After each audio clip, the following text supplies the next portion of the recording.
This is leading the Pride Parade here. Prime Minister's office in the background.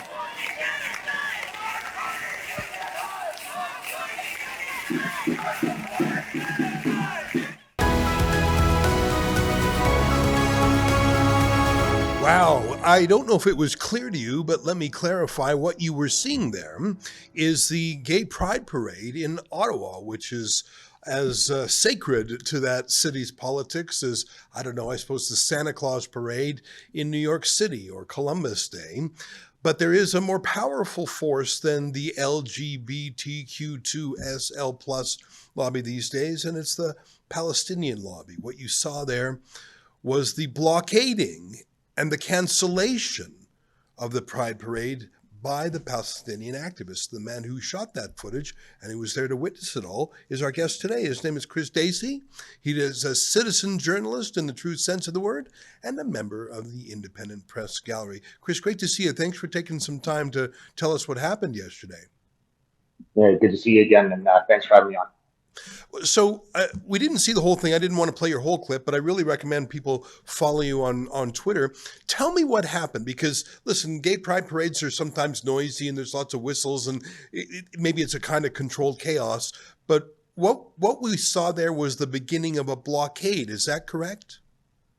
Yeah, that's exactly right. So this was Capital Pride, and it's an event that's done every year. It draws thousands. I've seen numbers up to 10,000 people. And they had a parade route scheduled this year that was going from Ottawa City Hall up Elgin Street and then down Wellington in front of the Prime Minister's office, past Parliament Hill, before it headed down Bank Street into the gay village. And just as this march was getting onto Wellington Street, basically directly in front of the PMO, there was a golf cart. Surprisingly enough, there was a Grand Marshal, then a Palestinian golf cart that was, I guess, an approved contingent of this thing. But it was very quickly joined by a mass of other Palestinians that came up from the back. And they basically ground the thing to a halt there. They made it as far as the House of Commons, where they shut it all down. And an hour or two later, the whole thing was canceled. So did anyone try to keep the parade moving? Did police move the blockade, or did any parade organizers even try to clear the blockade? And we'll play some background footage while we're talking here to show. I mean, we showed the energy there as the Palestinian side was sort of mustering, but I want to show that it actually blocked it. Did anyone try and clear it so the march could continue? As far as forcing it to clear, I don't believe so. There was ongoing negotiations, is what the statements have been put out. So there's kind of a few conflicting statements depending on which party you ask. But as far as Ottawa police being involved, there was, when I was down at the blockade in front of the House of Commons, there was maybe a handful of officers that I could see in my total line of view. I didn't see any public order units anywhere. I didn't see any officers mustering like they would even try to do anything. So once this thing stopped, there's some reports that they were going to allow them to stop it for 20 minutes, which seems like a crazy idea to invite these people in, then tell them you're going to allow them to stop your parade. So that may or may not be true, but there are reports of that going around. But I mean, once they got to the House of Commons, they had control of the front of it. They had hundreds of people, and there wasn't really a lot that could be done. But I don't think anyone tried to do anything. Now, what did the mayor have to say? Because the mayor attended the rally. I'm sure he wanted it to be a success. Did you see the mayor? I think the mayor downplayed what happened. I don't think he used the word blockade, did he? Yeah, so the mayor did put out a statement. He was involved, and I believe he was involved at the start of the parade. There's been issues, I guess, with the mayor. Last year there was an issue, and I think he boycotted it. Basically, the Palestinian contingent, or the Transfer Palestine contingent, has a list of demands that they're making of people. You have to agree with them all, or they'll do this sort of thing and shut you down. And I think that there was some demands that they were making that some people involved with Pride, Ottawa, and the mayor, and some of the groups were not willing to make, particularly Jewish groups involved, I would like to say as well. So the mayor did start the parade, as far as I know, but he didn't go through, he didn't finish it. He certainly wasn't there when this happened, which was very early on in the parade. And as far as statements, I think his statement that he's given is quite lacking so far. Right. Now that I remember it, I think he didn't attend because they had some views that I think the mayor considered to be anti-Semitic or something. I don't want to misstate what the mayor said, but it was he who chose to boycott the parade last time. Now, there was a tweet this morning from the Globe and Mail, and I just want to read it to you because I tell you, this choice of language is quite something. Here it is. It's from the Globe and Mail. It says, Ottawa Pride parade canceled after coinciding with pro-Palestine rally. That makes it sound like, oh, wouldn't you know it? We've got two rallies, and without explaining anything, the Pride parade was canceled. So it was such a coincidence. They kept coinciding. I don't know. I mean, that's a very creative tweet. I think it hides the truth of what happened. They didn't coincide. It was a blockade. It was a deliberate, targeted blockade. They hijacked the Pride parade to get all its buzz and attention and blocked it. I don't know why the Globe would use such an opposite word. I mean, why don't they want the world to know what happened? Well, they're lying by omission, and it's so obvious. I mean, you can't completely hide these things to coincide. We know that's not what happened, and thank goodness for community notes, where I'm a citizen journalist, and I was able to put out what really happened, and some of that coverage is hitting millions of views at this point. It's gone absolutely viral, and then the people online saw it. They know what happened. They were able to add the community note. So right there under the Globe, you get the community note now saying what really happened. So it's a good thing we have that mechanism, at least, to correct the misinformation from the state-funded media. Yeah, I love community notes. I mean, in the past, you could only just shake your fist at these big regime media, but now ordinary people can talk back, and whoever the community note is under can't get rid of it. Like, you can't just delete it. It's there. I suppose you could delete your first tweet. What's so interesting to me, and Chris, I bump into you from time to time outside the Ottawa courthouse, because I've been there maybe 10 times to cover the Tamara Leach hearings, because that's obviously where all the trucker trials are taking place. And the story of the trucker convoy is police clearing blockades on Wellington, which is the street right outside Parliament. And I don't know, there's so many cases of protests in Toronto and Ottawa and other cities that don't have permits, clearly block roads. Montreal's crazy these days.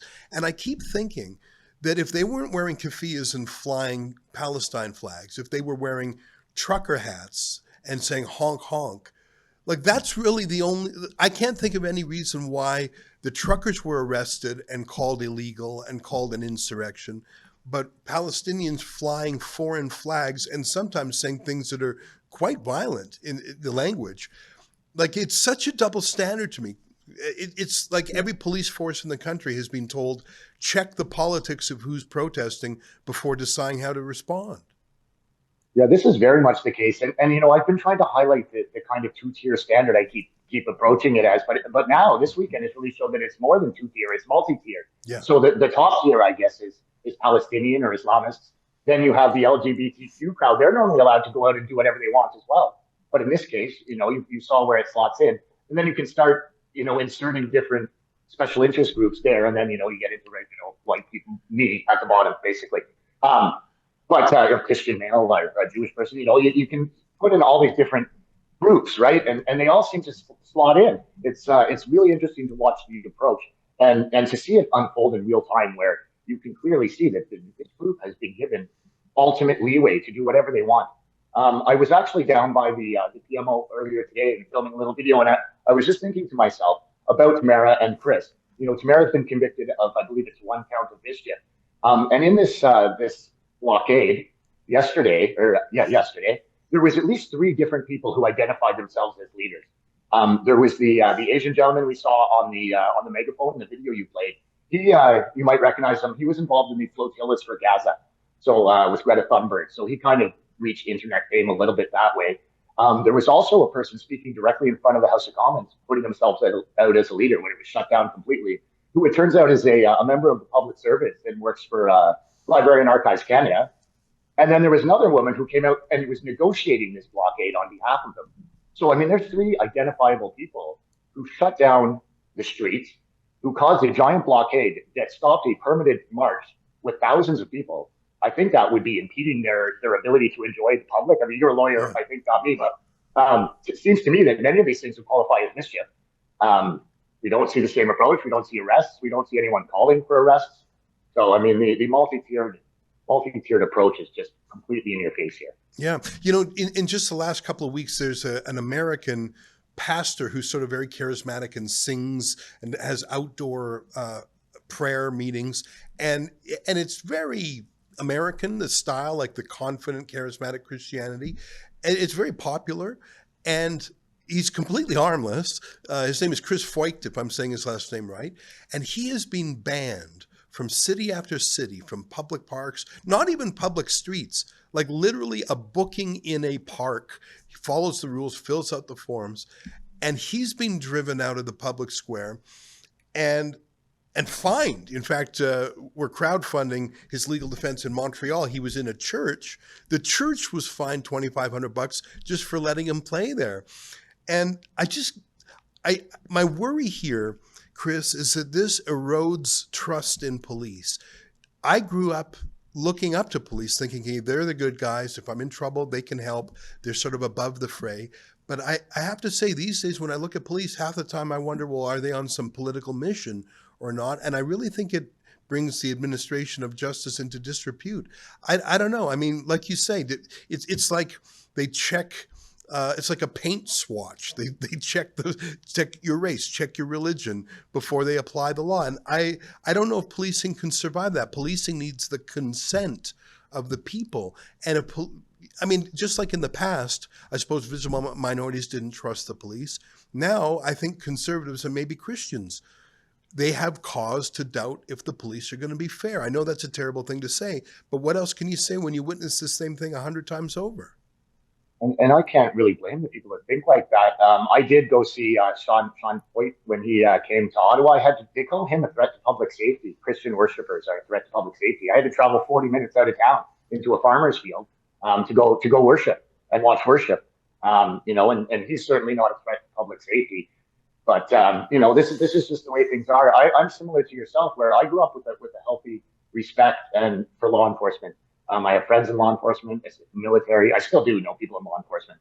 And after the convoy, it really shattered that, seeing that. And my experience since has really shattered that. And I really try hard to repersonalize and rehumanize different police. I've worked really hard, and I think in good faith, to get to know some of these people and figure out how to work with them. But it's really disheartening to me to see what goes on here. And it's different with different officers, but I can see officers that it looks like their hands are tied. And it looks like they're really uncomfortable with what's going on. You can almost see people incurring like moral injuries, for lack of a better term. They're not doing well. Yeah. You know, I mean, obviously the police would have the power to sort things out there in a heartbeat if they wanted to. And I'm not talking about billy club swinging. I mean, everyone there was a pretty soft touch, I think. But there was just zero political will to do so. It's very incredible. But listen, I'm really glad you're there on the street. And I saw... I think you indicated in an X post this morning that you had over 1 million views on your vids and your tweets. And I think that's what's going to save the day in the end. We don't all have to read the Globe and Mail story about the coinciding protests. As long as there's citizen journalists with a cell phone camera, we'll always be able to get to the truth if those citizen journalists are allowed to operate. And so there is I suppose, silver lining here in that we're replacing the traditional sources of info with disaggregated independence. And that's, I think, where the trust in media will be rebuilt. So thanks to you for being out there on those mean streets of Ottawa. Thanks, Ezra. There he is, Chris Dacey. You can follow him on Dacey Media, and his X account is simply Chris Dacey, Dacey. Stay with us. More ahead.